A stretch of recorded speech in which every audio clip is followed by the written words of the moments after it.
गोरी और कालू की शादी को बहुत साल हो गए थे, लेकिन उनके यहाँ कोई औलाद ना हुई, जिसकी वजह से गोरी और कालू बहुत ज़्यादा चिंतित थे। गोरी, हमारी शादी को पूरे 7 साल हो गए हैं। मुझे नहीं लगता कि हमारे यहाँ कोई औलाद होगी। हमें कुछ ना कुछ करना होगा। आखिर कोई तो हो जो बुढ़ापे में हमारी खिदमत करे। आखिर एक ना एक दिन हमें बूढ़ा तो होना ही है। औलाद देना तो ऊपर वाले की मर्जी है, और फिर हमारे काम भी तो अच्छे नहीं कि कोई हमें अपना बेटा ही दे दे। गोरी, हमें बेटा तो कोई नहीं देगा, लेकिन हम किसी का बच्चा तो चुरा सकते हैं ना। हम दोनों साथ वाले जंगल में जाकर किसी का बच्चा चुरा लेंगे और फिर दूर कहीं पहाड़ियों में चले जाएंगे। हाँ, ये सही रहेगा। मैंने तो इस बारे में सोचा ही नहीं था।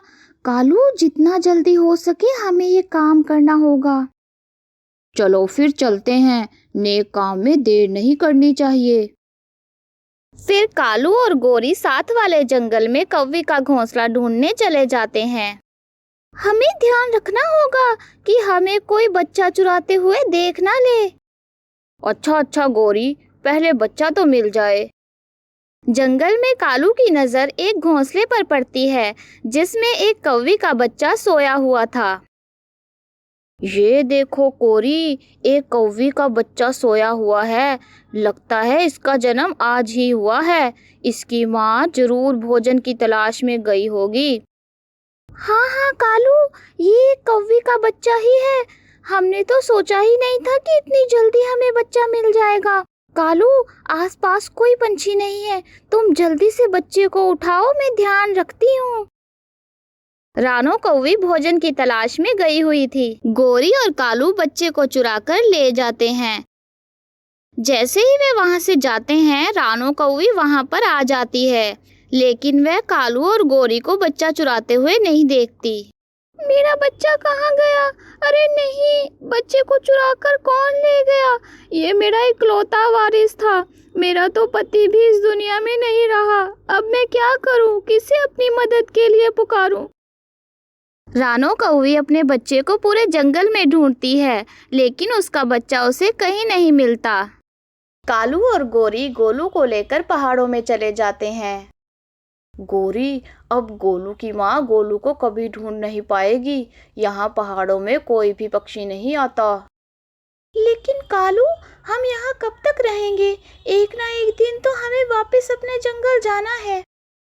गोरी, बस गोलू थोड़ा बड़ा हो जाए, फिर वापस चले जाएंगे। और वैसे भी इसकी माँ कौन सा हमारे जंगल रहती है।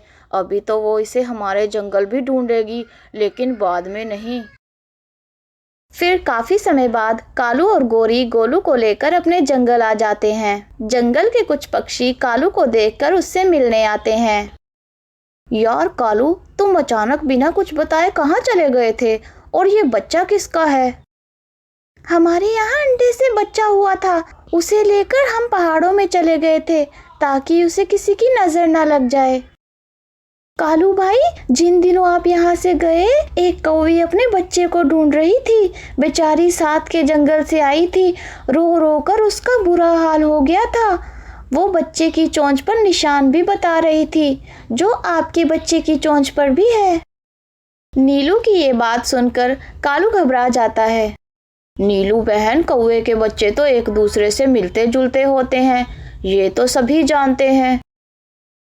दूसरी तरफ गोलू की असल माँ रानो गोलू के गम में रो रो कर बूढ़ी हो गई थी। रानो बहन, मैं तुम्हारे लिए बहुत अच्छी खबर लेकर आया हूँ।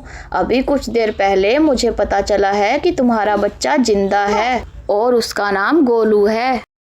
कहाँ है मेरा बच्चा? मुझे मेरे बच्चे के पास ले चलो, मैं उसे देखना चाहती हूँ। हमारा गोलू कालू और गोरी नामी पक्षियों के पास है। वो बहुत ही झूठे और मक्कार पक्षी हैं। हमें उनके जंगल के राजा के पास जाना होगा, वही हमें हमारा बच्चा दिलवा सकते हैं।